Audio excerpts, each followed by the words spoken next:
All right, where we last left off, Joshua and Caleb came back and said that there were these sons of giants in the land, but that it was nothing for God, that they could absolutely overcome them. And the people disagreed. So we've been learning about Joshua, who has been this warrior, who has been accountable, organized, dependable, a man of faith, a man who can speak with God and be intimate with God. And what we learn next is how God is going to use a man like that to become an effective communicator, to truly become a vessel and an example for others of his children so that they can begin to follow this man who is really focusing on God in his life, intimacy in his life. And we're going to see that as we go into Numbers 14. This is where the people are rebelling after the report. And so let's see where we see Joshua in this chapter. First comes when the people start to come up and tell Moses, this ain't right?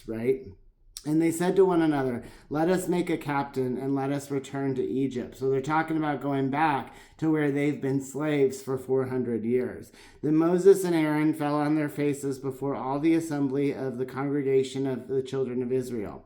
And Joshua the son of Nun and Caleb the son of Jephunneh, which were of them, searched the land, rent their clothes. So when you rent your clothes, you're really saying that you are repenting, giving to God, really upset. It's an emotional plea to God about what's happening, that you're turning from the current situation. And they spake unto the company of the children of Israel, saying, the land which we passed through to search it is an exceedingly good land. If the Lord delight in us, then he will bring us into this land and give it us, a land which floweth with milk and honey. Only rebel not ye against the Lord, neither fear ye the people of the land, for they are bread for us, and their defense is departed from them, and the Lord is with us. Fear them not. So they're saying, hey, we can conquer any giant, right? Any sons of giants, any people, any nation, as long as the Lord is for us. And what was the congregation's response to that? But all the congregation bade them with stones, so they wanted to kill them. Then the Lord is then going to appear, and the Lord said unto Moses, how long will this people provoke me? And Moses, who is God's friend, are going to go back and forth, basically debating these people's lives and what's going to happen with them. This continues on. And then if we keep going, God is going to start to talk about what happens next. And in that, we're going to see Joshua pop up again. It's going to come up in Numbers 14:29. So let's join in there to see what happens next with Joshua. What is God talking about when he's so upset with the people? And how does he feel about Joshua, his servant, here? Your carcass shall fall in the wilderness, and all that were numbered of you, according to your whole number, from 20 years old and upward, which have murmured against me.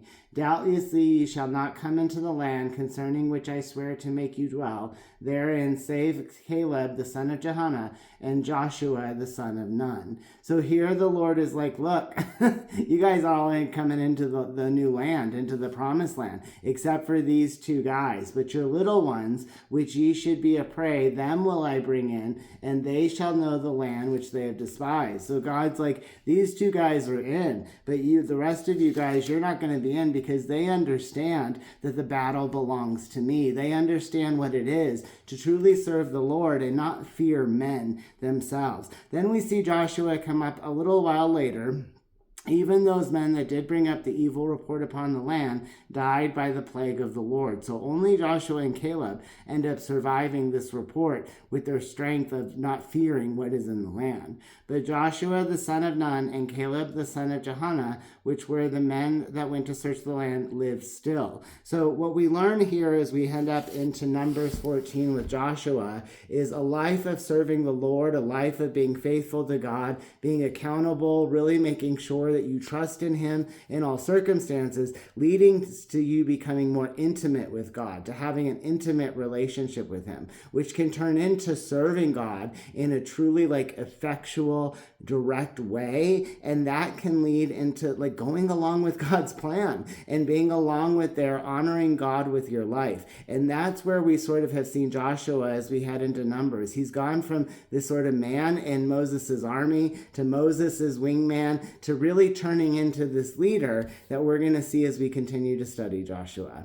All right, happy Sunday. Chatting at Cheesman. Happy Sunday.